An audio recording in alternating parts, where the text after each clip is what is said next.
Good morning বন্ধুরা, আমি শ্রাবন্তী। আমার ক্যাপচার অফ ফ্রেম ব্লগে তোমাদের অনেক অনেক স্বাগত।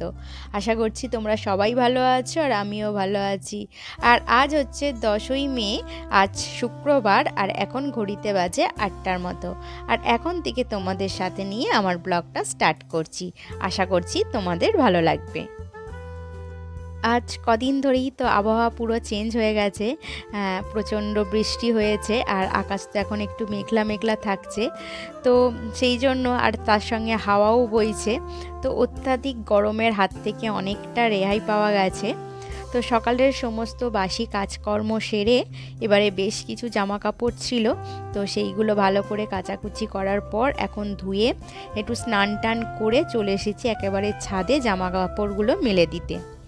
আর এরপরে পুজোর পর্বটা সেরে ফেলবো আর তারপরে যাব রান্নাঘরে। আর বেশ কিছুটা শার্ট জল বেঁচেছিল, তো চিরুনিগুলোও ভিজিয়ে দিয়েছিলাম। একেবারে ক্লিন হয়ে গেল, একসঙ্গে পরিষ্কার হয়ে গেল। আর এরপরে আমি পুজোটাও সেরে নিয়েছি আর চা খাওয়াও হয়ে গেছে। একাদম চলে এসেছি রান্নাঘরে, কারণ হাতে সময় কম, হাজব্যান্ড বেরোবে, তো সেই জন্য একেবারে কিচেনে চলে এসেছি। আর সকালবেলায় ডিপ ফ্রিজ থেকে মাছগুলো বার করে দিয়েছিলাম। আর এখন আগে এসেছি যে ডিপ ফ্রিজ থেকে বরফগুলো তো ছেড়ে গেছে, আর এখন যেটুকু জল আছে সেইটুকু যাতে ঝরে যায় সেই জন্য ঝাঁঝরির মধ্যে ঢেলে দিচ্ছি। আর বেশ কিছুটা চিংড়ি মাছ ছিল, আর আমার মেয়ে তো চিংড়ি মাছ খেতে ভীষণই পছন্দ করে, তো সেই জন্য চিংড়ি মাছগুলোকেও এক সাইডে দিয়ে দিচ্ছি। আর তাড়াতাড়ি চোটে আগের দিন রাতে আমি আমন্ড ভিজিয়ে রেখেছিলাম, আর একটু শরীরকে ঠান্ডা করার জন্য কতিলার জলও ভিজিয়ে রেখেছিলাম বাতাসা দিয়ে, তো সেটা খাওয়ার কথা ভুলেই গেছি। তো চাটা খাওয়া অনেকক্ষণই হয়ে গেছে, তো ভাবলাম এবারে খেয়ে নিই আমন্ড আর একটু কতিলার জল। তো এরপরে মেয়ের টিফিনের জন্য ওকে একটু পাস্তা বানিয়ে দিলাম। আর এবারে মাছগুলোকে একটু ম্যারিনেট করে রাখবো। তো মাছগুলোকে তো আগে থেকে হলুদ আর নুন মাখানো ছিল, আর এখন একটু লঙ্কার গুঁড়ো, সর্ষের তেল আর আদা রসুনের পেস্ট মাখিয়ে একটুখানি ম্যারিনেট করে আধ ঘন্টার জন্য রেখে দেবো। তো আজকের যে রেসিপি দুটো বানাবো, আজকে দুটো নতুন রেসিপি বানাবো, অবশ্যই তোমাদের সঙ্গে শেয়ার করব। তো এই দুটো রেসিপি আগে আমি কখনো বানাইনি, তো এই প্রথমবার বানাচ্ছি। তো চলো দেখা যাক কেমন হয় টেস্ট।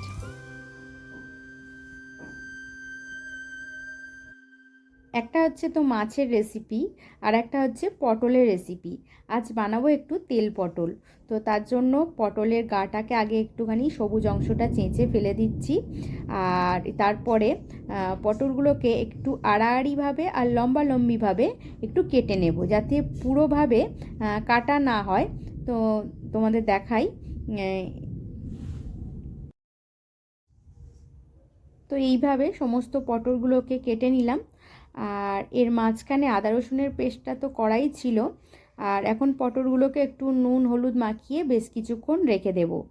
আর একটু পেঁয়াজ আমি একটুখানি গ্রেট করে নয়, একটুখানি চপারে চপ করে নিয়েছি। আর আর টমেটোটাকে একটুখানি পেস্ট করে নিয়েছি। ব্যাস, এই যা, আর কিছুই লাগবে না। বাদ বাকি যা মশলা আছে, তো আমার ঘরোয়া মশলা যা আছে তাতে হয়ে যাবে। তো পটলগুলো নুন হলুদ মাখিয়ে বেশ কিছুক্ষণ রাখা হয়ে গেছে। তো এবার ফ্রাইং প্যানে একটু তেল দিয়ে গরম করে নিলাম। এবার পটলগুলোকে ছেড়ে দিলাম। আর এবারে একটু ভালো করে পটলগুলোকে ভেজে নেব। এটা যেহেতু তেল পটল, এটা অনেকটা তেলেই ভাজা হবে, কিন্তু ঘরোয়া যেহেতু আমরা খাচ্ছি, সেহেতু এত তেলে ভাজবো না, একটু অল্প তেল দিয়েই আমি ভেজেছি। তো পটলগুলো ভাজা কমপ্লিট হয়ে গেছে। এবারে আমি দুটো কাঁচা লঙ্কা, একটু জিরে আর একটা তেজপাতা ফোড়ন দিয়ে দিলাম। আর দুটো বড় সাইজের পেঁয়াজকে আমি পুরো চপ করে নিয়েছি। চপ করে নিয়ে এবার লাল লাল করে ভেজে নেব। তো এদিকে যতক্ষণ পেঁয়াজটা ভাজা হচ্ছে ততক্ষণ মাছ ভাজাটাও বসিয়ে দিলাম। আর এদিকে দেখো পেঁয়াজটা লাল লাল করে ভাজা হয়ে যেতেই আমি পুরো 1 চামচ ভর্তি আদা রসুনের পেস্ট দিয়ে দিলাম। আর আদা রসুনের পেস্টটাকে দিয়ে ভালো করে কষিয়ে একটা বড় সাইজের টমেটো পিউরি দিয়ে দিলাম। ভালো করে নেড়ে চেড়ে নিলাম। এবার এর মধ্যে দিয়ে দিয়েছি মশলা, হলুদ গুঁড়ো, লঙ্কার গুঁড়ো আর জিরে গুঁড়ো দিয়ে এবার ভালো করে কষিয়ে নিয়ে এবারে ওর মধ্যে বেশ কিছুটা জল দিয়ে দিয়েছি আর তার মধ্যে দিয়ে দিয়েছি পটলগুলোকে। তো পটলটা একটু সিদ্ধ হবে আর এদিকে দেখো মাছগুলো কিন্তু আমার ভাজা কমপ্লিট হয়ে গেছে। তো ওই তেলের মধ্যেই আমি একটা বড় সাইজের পেঁয়াজকে একটুখানি ঝিরিঝিরি করে কুচিয়ে রেখে দিয়েছিলাম, সেই পেঁয়াজটা দিয়ে দিলাম। আর পেঁয়াজটা ভাজা হয়ে গেছে। এবার পেঁয়াজটাকে আমি একটু তুলে রাখছি, মানে বেরেস্তা করে রাখলাম, এটা একটু পেস্ট করব। তো এর সঙ্গে আরও অনেক কিছু দেব। তো ততক্ষণে দেখতে পাচ্ছি পটলটা হয়ে গেছে। তো এর মধ্যে এবার দিয়ে দিলাম একটু কাঁচা লঙ্কা কয়েকটা, 3-4 পিসের মতো, আর দিয়ে দিলাম গরম মশলা। এবার একটু শুকনো শুকনো হয়ে এলে নামিয়ে নেব। দেখো দেখতে কিন্তু দারুণ হয়েছে আর খেতেও বেশ ভালো হয় এটা। আর এদিকে বেরেস্তা, একটু আমন্ড, একটু চারমগজ এইগুলো দিয়ে একটু পেস্ট বানিয়ে নেব এটা।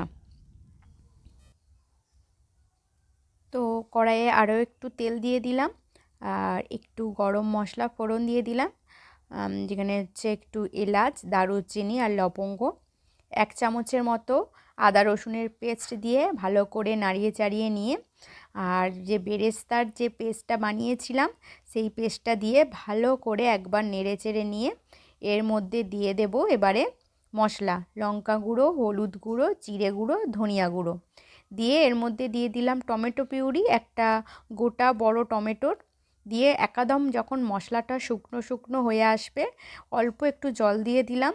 দিয়ে এর মধ্যে দিয়ে দেব মাছগুলোকে 1 মিনিটের মতো নেড়ে চেড়ে নিয়েছি আর তারপরে একটু অল্প পরিমাণে দুধ দিয়ে দিয়েছি। ঠিক অনেকটা কোরমা টাইপেরই করতে গেছি। তো এখানে দেখো আমার রান্না বান্না কিন্তু কমপ্লিট হয়ে গেছে। আর ভাত করেছিলাম, তো কর্তামশাইকে একটু ছাতু করে দিচ্ছি। তো ও ছাতু খেয়ে আর টিফিন নিয়ে বেরিয়ে যাবে। আর এরপরে আমি একটু টিফিন করে নিলাম, মুড়ি, চানাচুর, অল্পর সঙ্গে একটু ছাতু নিয়ে নিয়েছি। আমার ছাতু গোলার থেকে একটু মুড়ির সঙ্গে নিয়ে বেশ খেতে বেশ ভালো লাগে আর তার সঙ্গে একটু শসা নিয়ে নিয়েছি। তো টিফিনটা করে নিলাম আর মেয়ে দেখো সকালে পড়তে বসেছিল, তো সমস্ত বইপত্র একেবারে ঘাঁটাঘুঁটি অবস্থায় পড়ে রয়েছে, তো সেইগুলোই একটু গুছিয়ে নিচ্ছি।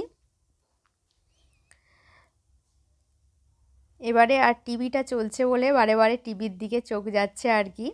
তো এখনও ওই ঘরটা গোছানো বাকি আছে, যেহেতু হাজব্যান্ড অনেকটা বেলা পর্যন্ত ঘুমাচ্ছিল, তো সেই কারণে ওই ঘরের বিছানা এখনও কমপ্লিট হয়নি তোলা। তো ওই ঘরের বিছানাটা পরিষ্কার করে রেখে আসার পর এবারে চলে এসেছি এই ঘরের বিছানাটা পরিষ্কার করতে। তো রান্না বান্না ওই দিকে যেহেতু কমপ্লিট করে এই ঘরটা আমি বিছানা তুলতে আসি, তো এই বিছানাটা তুলতে আমার দেরি হয়ে যায়। তো বিছানাটা আগে জানালাগুলো খুলে যাতে ঘরের মধ্যে আলো বাতাস ঢোকে, আর এরপরে বিছানাটাকে ভালো করে ঝেড়ে নিলাম আর বালিশ যা যা ছিল সেগুলো যে যার জায়গা মতো রেখে দিলাম। আর এরপরে চলে যাব ওই ঘরে, কারণ দিদি বাসন মেজে গেছে, আমাকে যে কাজে বাড়ির কাজে হেল্প করে, তো সেই বাসনগুলো জল ঝরে গেছে, সেই বাসনগুলো এখন উপুড় করতে দেব। তো যখন আমি পটলের রান্নাটা মানে তেল পটলটা রান্না করছিলাম তখন তোমাদের বললাম যে এটা কিন্তু খেতে ভালো হয়। আসলে খাওয়ার পরে ভয়েস ওভারটা তো দিচ্ছি, তো সেই জন্যই ওই কথাটা বেরিয়ে গেছে যে খেতে কিন্তু ভালো হয়। বেশ ভালো হয়েছিল খেতে। তো এরপরে আমি বাসনগুলো গুছিয়ে নিলাম আর ওভেনটা এখনও আমার পরিষ্কার করা হয়নি, এরপরে ওভেনটা পরিষ্কার করে নেব। তো আমাদের হোম মেকারদের কাজের কোনো শেষ থাকে না, যতক্ষণ কাজ করতে পারবে ততক্ষণই কাজ থাকে। তো দেখো ওভেনটা ভালো করে এবারে পরিষ্কার করে নিচ্ছি।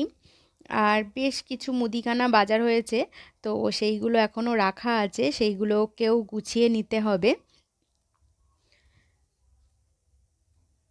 তো এরপরে চলে এলাম, দেখো চাল, আলু, ডিম, বিস্কিট, তারপরে ভীম জেল, সাবান, এরকম অনেক কিছু এসেছে। আর আমি যখনই হচ্ছে ফ্রিজে ডিমগুলো রাখি না কেন তখন ডিমগুলোকে ধুয়ে পরিষ্কার করে তবেই ফ্রিজে রাখি। তো এখন চুবড়িতে তুলে নিচ্ছি ভালো করে ধুয়ে, এখন জল ঝরাতে দেব। আর চালের জায়গায় চালগুলো ভরে নেব। তো আমি একটা আমার অনেক বড় একটু পুরানো হাঁড়ি আছে, তো সেটা ফুটো হয়ে গেছে, তো সেটা চেঞ্জ করিনি, সেই হাঁড়ির মধ্যেই আমি চালটা রাখি। আর এখানে দেখো তাড়াহুড়োর চোটে ভুল করে আলু না ঢেলে চালটা ঢেলে দিচ্ছিলাম চুপড়ির মধ্যে। আর এখন বিস্কিটগুলো ঢালবো না, তো সেই জন্য একটা বালতির মধ্যে আমি এইগুলো এখন স্টোর করে রেখে দিলাম। তো যখন ওই মানে পুরো খালি হয়ে যাবে জায়গাটা, ভালো করে পরিষ্কার করে বিস্কিটের জায়গাগুলো ভালো করে পরিষ্কার করে তারপরে ঢেলে নেব।